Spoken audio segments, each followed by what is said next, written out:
আসসালামু আলাইকুম এভরিওয়ান, আবারও চলে আসলাম মাত্র 2টা ডিম আর 1 কাপ আটা দিয়ে একটা লোভনীয় নাস্তার রেসিপি নিয়ে। অনেকে অনেকভাবে পিৎজা খেয়েছেন, অথচ ডিমের পিৎজা কখনো আমরা খেয়ে থাকিনি। আজকে খাবো। তা কি দিয়ে বানিয়ে নিচ্ছি সেটা দেখে নেই। এখানে আমি কাঁচামরিচ নিয়ে নিয়েছি 3টা, আর কাঁচামরিচ 3টা আমি ভালোভাবে ছোট ছোট করে কেটে নিব।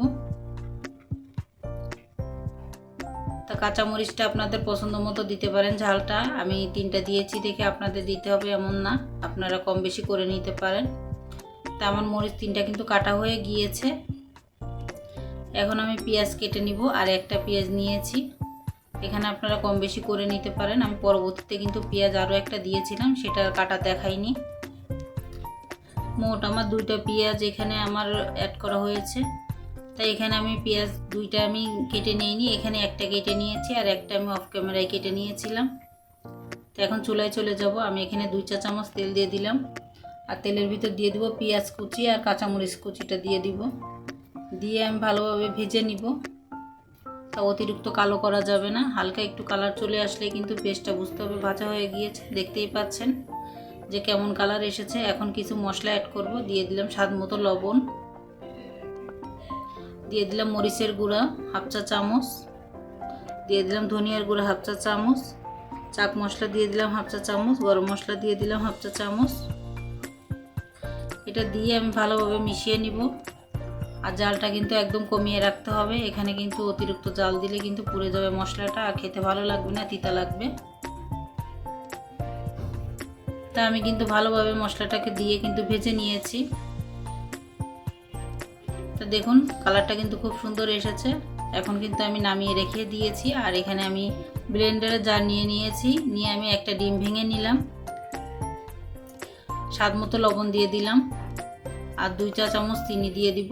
এই যে ছোট চামচ, এই চামচের 2 চা চামচ চিনি দিয়েছি, আর 1 কাপ আটা দিয়ে দিলাম। এখানে ময়দাটাও অ্যাড করতে পারবেন। এখানে আমি অল্প করে পানি দিয়েছি, লাগলে পরে দিব।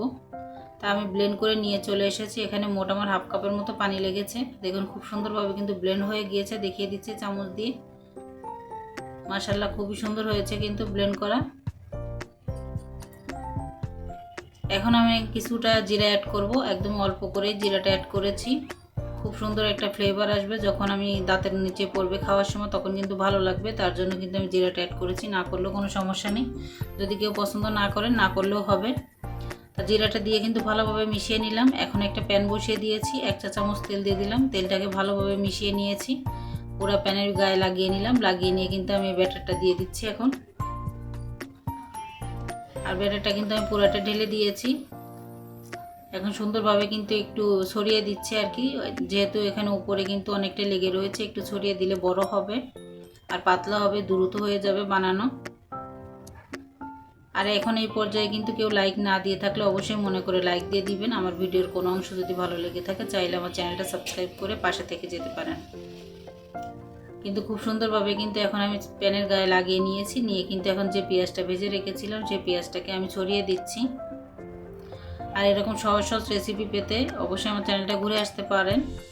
খুবই মজার ডিমের রেসিপি, পাউরুটি রেসিপি খুঁজে পাবেন। সহজেই অল্প সময়ের ভিতর বানানো যায় এমন রেসিপি খুঁজে পাবেন আমার চ্যানেলে। তা দেখুন মাশাআল্লাহ খুব সুন্দরভাবে কিন্তু মিশিয়ে দেওয়ার পরে কিন্তু দেখতে খুব সুন্দর লাগছে। তা আমি যে এখানে একটা ডিম সিদ্ধ করে নিয়েছি। একটা ডিম কিন্তু ব্যাটারে দিয়েছিলাম, আর একটা ডিম এই যে সিদ্ধ করে নিয়েছি। মাত্র 2টা ডিম দিয়ে কিন্তু এই রেসিপিটা বানানো হয়েছে। আর এই ডিমটাকে আমি এই যে উপর থেকে দিয়ে দিব এখন 1 পিস করে, খুব সুন্দরভাবে সাজিয়ে দিব। এটা কিন্তু পিৎজা, ডিমের পিৎজাই বলতে পারেন আর কি। আমরা তো অনেকে অনেকভাবে পিৎজা খেয়েছি, এখন ডিমের পিৎজাই আমরা খেয়ে নিই, দেখি কেমন লাগে খেতে। তো এখন ঢেকে দিব। ঢেকে দিয়ে কিন্তু আমি 15 মিনিটের মতো জাল করে নিয়েছি। একদমই নিভা জালে রেখেছিলাম যাতে পুড়ে না যায় তার জন্য। আর 1 চা চামচ আটার ভিতরে একটু লবণ দিয়ে কিন্তু গুলে নিয়েছি, আর এটা উপরতে দিয়ে দিচ্ছি যাতে ডিমটা উঠে না যায় তার জন্য। এটা দিলে কিন্তু খুব সুন্দরভাবে ডিমটা সেট হয়ে যাবে, উঠে যাবে না আর কি, তার জন্য কিন্তু দেওয়া হয়েছে। তো আমার পুরোটা কিন্তু দেওয়া হয়েছে। আর 1 চা চামচে আটা নিয়েছিলাম, বেশি নেওয়া হয়নি, অল্প একটু পানি দিয়ে কিন্তু ব্যাটারটা গুলে দিয়ে দিলাম। এখন আবারও ঢেকে দিব। মোট 15 মিনিট জাল করে নিয়েছি এক সাইড। আর উপরের সাইডটা যদি মনে হয় যে কাঁচা রয়েছে তার জন্য কিন্তু উল্টিয়ে আমি কিন্তু আবারও কিন্তু ভেজে নিব।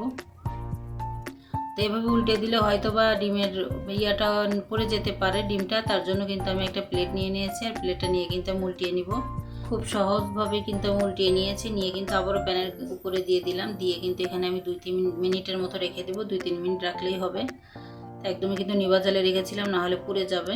2-3 মিনিট পরে কিন্তু আবার আমি প্লেট দিয়ে উল্টিয়ে নিয়ে আমি কিন্তু প্লেটে ঢেলে নিব পরবর্তীতে। তো এই যে দেখতেই পাচ্ছেন আমি কিন্তু আবারও প্যানের উপরে দিয়ে দিচ্ছি।